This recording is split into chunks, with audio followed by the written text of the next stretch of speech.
오늘은 이런 본문 말씀을 가지고 축복의 파도를 타고 갑시다 라는 제목이 되겠습니다. 시작.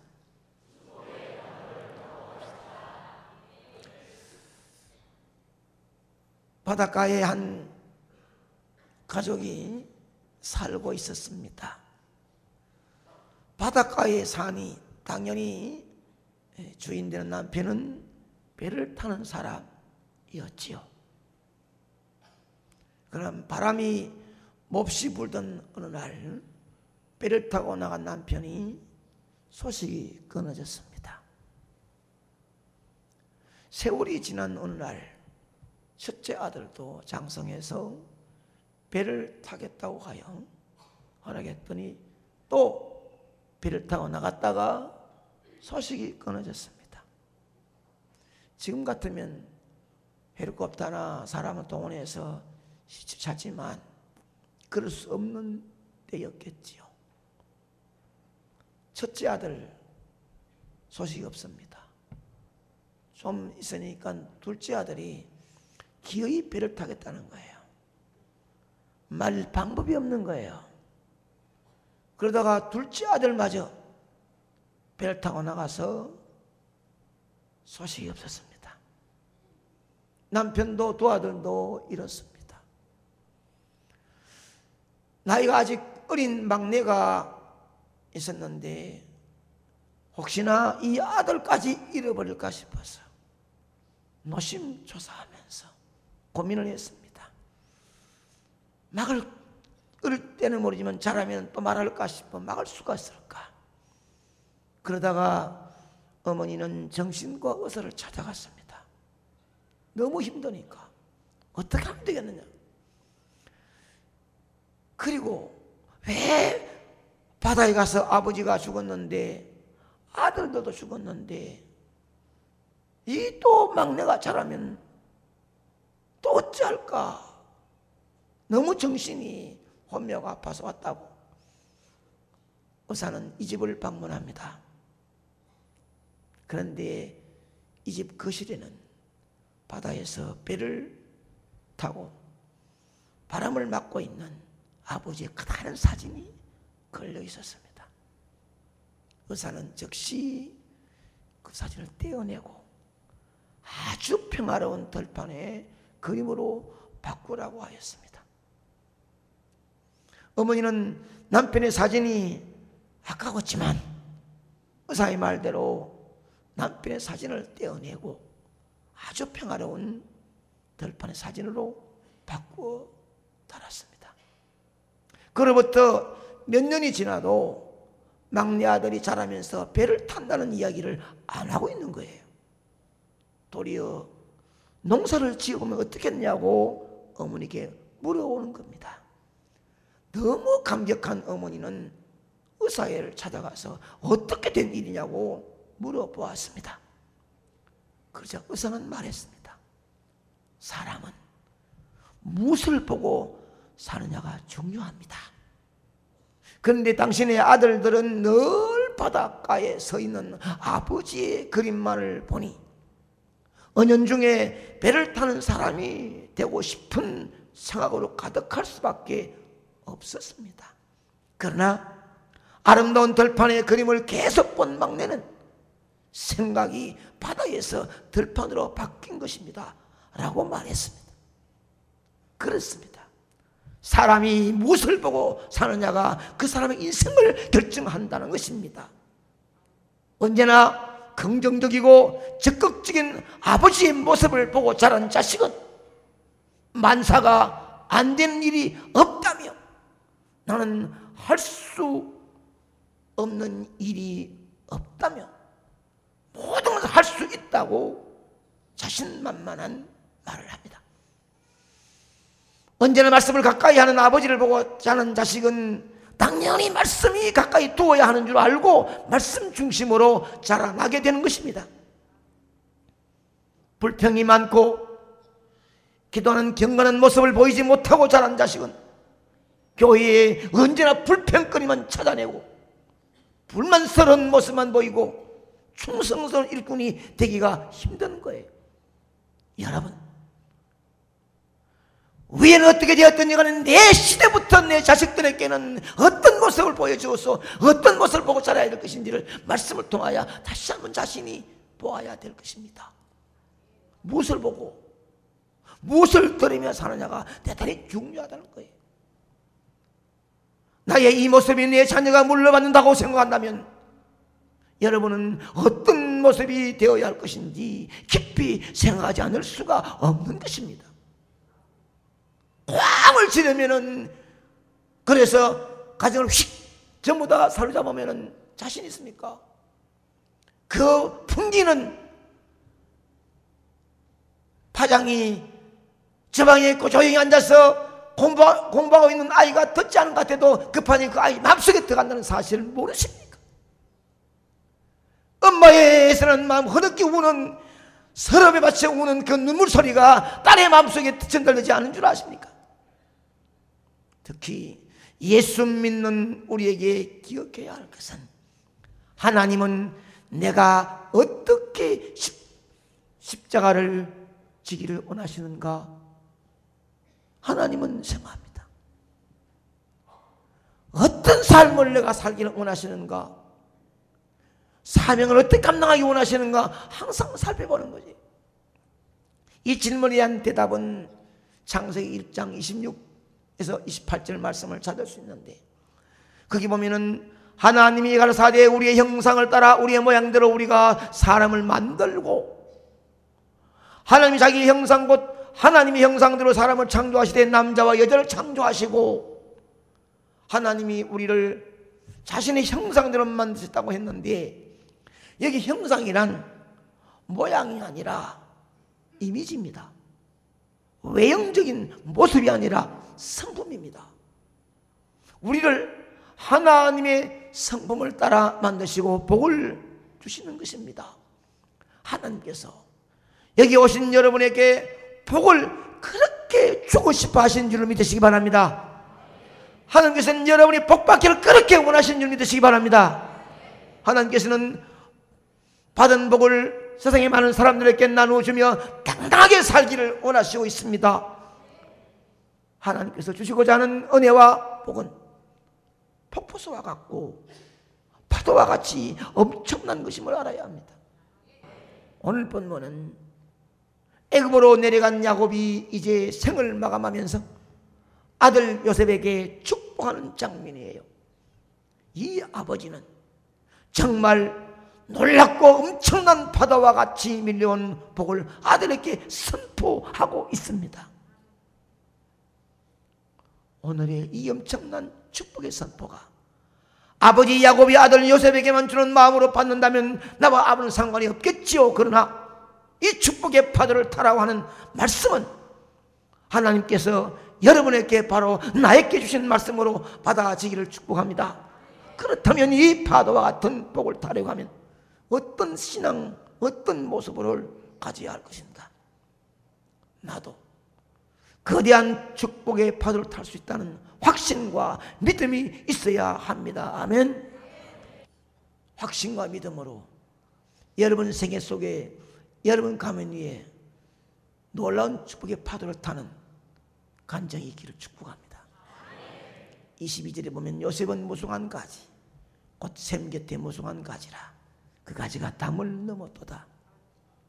야곱이 요셉에게 내리는 축복은 위로 하늘의 복과 아래로 샘의 복과 젖먹이는 복과 태의 복과 번성하고 장대하여 그 가지가 담을 넘어가는 복과 아버지의 받은 복보다 더 많은 복, 모든 사람이 뛰어난 복, 이런 복은 우리도 그렇게 받고 싶어하고 사모한 복이 아니겠습니까?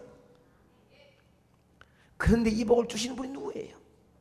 25절에 전능자로 말미암나니 그가 복을 주실 것이라 라고 말씀하고 있습니다. 여기에 전능하다는 말은 못할 일이 없다는 뜻입니다. 이 전능자는 충분히 복을 줄 수 있다는 말이지요. 복을 주고 싶어도 줄 수 있는 능력이 없으면 주지를 못합니다. 열왕기상 18장에 보게 되면은 바알가세라 선지자 850명이 갈멜산에서 하루 종일 불을 내려달라고 부르짖지요. 불이 내려오지 않습니다. 불이 안 내려오자 자신의 몸에 상처를 내고 피를 흘리면서 부르짖어 봅니다. 불이 내리지 않습니다. 불을 안 내려주면 죽겠다고 악을 씁니다. 불을 내릴 수가 없습니다. 왜냐? 불을 내릴 수 있는 능력이 바알에게 없기 때문입니다. 죽겠다고 악을 쓰는 이 모습 앞에 답답하고 안타까운 게 누구냐? 바알이에요.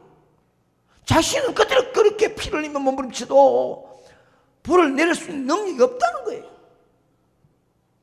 여러분, 우리 하나님은 어떻습니까? 제단 위에 물을 줄줄줄줄 흐르도록 불 붓고 제단가에 도랑을 치고 물을 가득 채웠지만 불이 임했습니다. 왜 이런 일이 가능했는가? 하나님은 불을 내릴 수 있는 능력이 있기 때문입니다. 할렐루야. 복을 주신 하나님은 능력을 넘어 전능하신 분이심을 말씀하고 있습니다. 그 전능하신 하나님은 준비를 다해 놓은 사람에게 복을 주시려고 기다리고 계십니다. 무엇을 준비해야 되는가? 여러분, 전능하신 그분 앞에 무엇을 내어놓으면 좋아하실까? 복을 받기 위해서 여러분 하나님 앞에 어떤 모습으로 나가야 될 것인가? 욕심은 앞세우지 말고 겸손히 전능자 앞에 내가 무엇을 내어놓아야 할 것인가? 내게 무엇을 가지고 있는가 살펴보면서 주시려고 하는 하나님의 능력에 복을 마음껏 받을 수 있는 구미 상목의 여러분 되기를 축복합니다. 23절에 보면 활 쏘는 자가 그를 학대하며 그를 쏘며 그를 군박하였으나 이것은 요셉을 해하려고 하는 무리들이 많았다는 말입니다. 우리가 축복의 파도를 타고 여유를 누릴 수 있는 것은 수많은 넘어짐이 얼마였겠습니까? 멋진 축복으로 간증하는 그 사람은 얼마나 많은 넘어짐과 쓰러짐과 힘든 눈물의 골짜기를 걸어왔겠습니까? 멋진 간증을 남기는 사람에게는 눈물겨운 간증이 한두 가지가 아니에요. 그냥 앉아서 손만 내밀면 복이 뚝뚝 떨어진 게 아니거든요. 내가 아무 따라 살아가지고 내 자녀들이 잘 되기를 바라면 안 되거든요. 하루아침에 이루어지겠습니까? 얼마나 많은 인내와 얼마나 많은 눈물이 필요했겠으며 절대로 포기할 수 없다는 결단이 얼마나 많았겠습니까? 내가 넘어지면 안 된다, 쓰러지면 또 빠졌다가 다시 올라오고 내가 타야 내 다른 모습이 내 자녀에게 내려간다는 뜨거운 마음이 얼마나 많았겠습니까? 자녀들이 복을 받아서 간증할 때에 우리 아버지 우리 어머니가 이런 분이었다는 것을 생각하면 눈물이 날 때가 많습니다. 명절만 되면 한복만 꺼내 입으면 어릴 때의 엄마 아빠 온 동네에 심부름 다니며 함께 오가며 아버지 어머니 모습이 다 모르고 살다가 명절에 한 번만 입으면 생각나는데 우리는 너무 모르고 살아가지 않습니까? 요셉 보세요. 자신에게 주어진 축복의 파도를 타기 위해서 형들에게 미움을 받았지요. 미디안 상에게 팔려갔지요. 보디발 집에서 노예가 되었지요. 억울해 감옥에 들어갔지요. 그런 시련과 넘어짐고 깨어지면서도 어디 한마디라도 낙심한 말을 했던가요? 절망적인 말을 했던가요? 아닙니다. 끝까지 낙심하지 않는 이유는, 불평하지 않는 이유는, 원망하지 않는 이유는 이 축복을 타라고 하신 하나님 약속을 믿고 바라보았기 때문입니다. 여기 앉은 여러분에게 하나님께서는 분명히 복을 주신다고 약속하셨습니다. 그 약속이 없었다면 여기에 오지 않았을 것입니다. 내가 혼자 의지적으로 온 것 같아도 이미 성령님께서 성부 하나님께서 약속하셨다며 우리를 이곳으로 인도한 줄로 믿습니다. 약속을 믿고 절망하거나 낙심하거나 포기하지 말아야 합니다. 약속은 분명 성취될 것을 믿고 바라보시기를 바랍니다. 믿음은 바른 것들의 실상이요 보지 못하는 것들의 증거라고 말씀하고 있습니다. 전능하신 하나님께서 여러분을 선택하시고 이 자리에 부르시어 그 축복의 파도를 타라고 하신 그 약속을 날마다 시인하고 포기하지 말고 나아가시기를 축원합니다. 나도 난 할 수 있다는 믿음으로 거대한 축복의 파도를 바라보고 나가는 사람에게 언젠가는 멋지게 탈 수 있는 날이 분명히 올 줄로 믿습니다. 기대와 인내와 전진이 같이 가야 합니다. 요셉을 보십시오. 복을 던져놓고 타라고 하시는 전능하신 하나님 약속을 바라보고 포기하지 않고 믿음으로 나가는 길에 얼마나 많은 시련, 가슴 아픈 일이 많았습니까? 억장 무너진 일이 한두 번이 아니었습니다. 우리 같으면 절대로 그냥 지나가지 못하는 정말로 가슴 아픈 일이 많았지만, 그러나 하나님 약속하신 그 약속이 이루어질 그날을 바라보면서 감옥에 들어가 그 억울해도 참고 참았던 사실을 아십니까? 그 요셉 때문에 얼마나 많은 후손들이, 가족들이 복을 받았습니까? 내 한 사람 요셉 같은 그런 절망과 좌절과 어려움이 와도 참고 기다리고 눈물로 또 인내하는 마음이 있을 때 나 때문에 내 주위, 내 환경, 내 자자손손에 복받는 통로가 된다는 사실을 알고 좀 기다리고 참을 수는 없을까요? 좀 인내할 수는 없을까요? 그러나 야곱은 스스로 복을 받아보겠다고 형도 속이고 아버지도 속인 결과는 도망자 신사가 되지요. 복 받을 수가 없어요. 자기가 그래 한다고 되는 게 아니에요. 그런데 도망가는 길에 야곱은 하나님을 만납니다. 그 하나님의 축복이 선포되는 것이 창세기 28장에 나옵니다. 나는 다 같이 있습니다. 나는 여호와니 너의 조부 아브라함의 하나님이요 이삭의 하나님이라. 네가 누워있는 땅을 내가 너와 네 자손에게 주리니 네 자손이 땅에 티끌같이 되어 네가 서쪽과 동쪽과 북쪽과 남쪽으로 펴져 나갈지며 땅의 모든 족속이 너와 네 자손으로 말미암아 복을 받으리라. 내가 너와 함께 있어 네가 어디로 가든지 너를 지키며 너를 이끌어 이 땅으로 돌아오게 할지라. 내가 네게 허락한 것을 다 이루기까지 너를 떠나지 아니하리라. 아멘. 내가 네게 허락한 것을 다 이루기까지 너를 떠나지 아니하리라. 아멘입니다. 우리가 믿고 싶어 믿었습니까? 오고 싶어 왔습니까? 하나님의 선택과 예수님의 피 흘리신 십자가의 죽으심과 성령의 이끌림으로 이 문을 열고 들어온 줄 믿습니다. 그러면 이미 하나님께서는 피 흘리신 자기 독생자를 믿고 있는 자녀에게 허락하신 그 축복을 이룰 때까지 떠나지 않으신 믿고 인내하고 참고 주님만 바라보시기를 축복합니다. 그 약속 이후에 야곱의 삶은 축복이 오기 시작하면서 스스로 고백하는 것처럼 빈손으로 나가 차가살이 하던 자신이 거부가 되어 고향으로 돌아온다고 했습니다.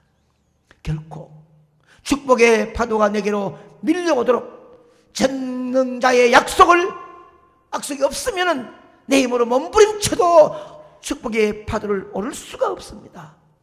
너무 영리하고 약삭 빠르고 머리를 쓰면 약속의 말씀을 믿어지지 않아요. 너무 머리를 쓰면 안 돼요. 좀 무식하고 그저 하나님 말씀 앞에 그저 엎드려 웃고 울며 주님 바라보는 그런 마음이 되어야 하나님이 그에게 찾아가시는 거예요. 똑똑하다 잘났다 아니올시다. 내가 많이 한다 내 뜻대로 내 마음대로 아니올시다. 어리석을 정도로 말씀을 믿고 축복을 바라보아야 될 줄 믿습니다. 6, 70년도에 제가 대구에 60년대에 있었습니다. 성도들 기도를 통해서 기적을 체험한 이 중 하나가 기도원에 가면 소나무 뿌리를 하나 뽑아야 한다는 이 목사님들의 말씀이 있었습니다. 그래서 올라가면은 자 헛되자 나무 하나 잡아라. 못 나무 잡습니다. 기도 시작하자. 막 붙들고 막 합니다. 우리 원로 장로님들 대장 장로 아시지요? 이게 91년도 와서 저기까지 온 동안 이 예배당 지을 때까지 담임 목사의 생명 거는 눈물의 기도를 보지 않았습니까? 이 예배당을 지으면서 여러분 잘 모르지만은 밑바닥 깔아놓고 장로들 모시고 왔습니다. 이 강단에 무릎 꿇게 했습니다. 예배당 지으면 여기서 기도할 장로들 이미 여기서 기도하라고. 우리 밑에서 벌써 주로 앞에서 기도하고 할 수 있다 하면 된다. 이렇게 뜨거운 능력으로 사랑으로 찬양 불렀던 그때의 모습들이 다 그런 뜨거운 기도가 우리의 믿음의 신앙의 눈물의 선배들의 기도가 여기까지 왔단 말이에요. 지금은 애절한 눈물의 기도도 없고 몸부림치는 기도도 없고 형식과 의식의 있음이 하나님과 어디까지 어떻게 가야 돼? 한국교회가 위상이 위기상황이지만 그래도 114년을 넘어가는 상무교회만은 다시 한번 우리가 어려운 주먹을 쥐고 나가야 될 것이 아니냐니 말이야. 사람은 말하는 대로 되는 줄 믿습니다. 뜨거운 눈물의 기도가 없으면 기적이 없단 말이에요. 형식적이고 언제든지 내가 내 머리만 앞세우니까 기적이 없단 말이에요. 좀 바보스럽더라도 눈물의 기도가 있고 뜨거운 물이 있다면 온 성도의 모델이 되고 신앙에 앞서가는 가진 가문이 될 수 있단 말이에요. 죽고 사는 것이 혀의 권세에 달렸나니 혀를 쓰기 좋아하는 자는 그 열매를 먹으리라. 그래서 부정적인 이야기, 남 비난하는 이야기 하지 마세요. 아무리 말해도 안 되더라고요. 좀 복 받아가지고 기적을 일으키면 좋겠는데 안 되더라고요. 깊이도 알아보면 아무것도 아닌데 그것이 뭐 큰 무엇인가 싶어가지고 막 대단한 같이 뭐 지구를 깨르쳤던 아니오시다 아니오시다.